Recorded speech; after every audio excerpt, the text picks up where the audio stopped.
Ça se passe pendant la campagne de Russie, pas la récente, et celle de la guerre napoléonienne, la retraite de Russie. Catastrophe absolue, toute la grande armée recule, ils en viennent à tuer les chevaux et à en manger des morceaux, où ils se laissent mourir. C'est la débandade absolue auquel notre débat de 1940 n'est rien du tout. C'est un débat total. Et là, il y a une femme qui bizarrement accompagnait son mari, un vieux général un peu hors course, mais elle était aussi accompagnée par son amant, lui qui n'était que colonel, et il s'aimait passionnément. Et elle, ça c'est assez Balzac, où il était, avant de venir en Russie, était la reine des bals parisiens. Ça c'est un peu assez Balzac. Et donc le colonel, l'amant en question, parvient à faire traverser le fleuve, le Bérézina, en faisant construire un radeau par ses hommes. Il lui reste.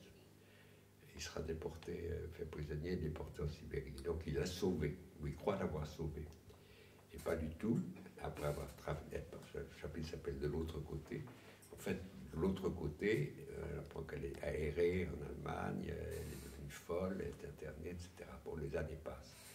Et quelques années après, le colonel en question, Philippe, retrouve, je vous passe sur les circonstances, un peu par chance, cette femme qui a trouvé asile chez un oncle à elle. Et qu'est-elle devenue? Elle était folle. Elle est devenue comme un enfant sauvage, un peu comme l'enfant sauvage dont Truffaut a fait un film. J'avais le petit enfant abandonné et que le docteur Itard avait essayé d'éduquer, l'amener jusqu'au langage. Et elle a gardé sa grâce, les bals parisiens, mais elle est comme un animal, elle saute sur les branches des arbres, et elle ne le reconnaît pas, et s'il arrive, force de patience, à l'approcher un peu, elle s'approche et aussitôt elle s'éloigne, et il est malheureux comme une pierre. Je sens que vous commencez à être ému, c'est un peu mélodramatique, mais c'est comme ça. Et puis, il lui vient une idée, il lui vient à Balzac une idée un peu folle, très folle même, c'est il a compris que tout venait de ce qu'elle avait vécu cette époque-là, sur le bord avec la Bérézina, et apparemment il est assez riche, donc il fait construire, il fait creuser un canal censé représenter la Bérézina, il transforme ses paysans en soldats de la Grande Armée, lui-même se donne les traits qu'il avait quelques années auparavant, et il reconstitue tout ça, le moment. Et donc la jeune femme assiste à ça, et cette tenue en haleine, miracle. Ah oui, j'ai oublié une chose très importante, le seul mot qu'elle prononçait, c'était adieu, adieu, adieu, adieu.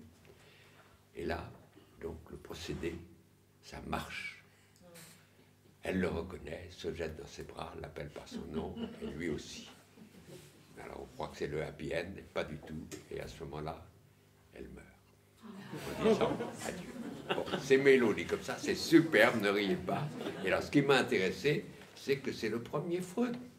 Reconstitution du moment traumatique, hein, catharsis, et on est délivré du trauma.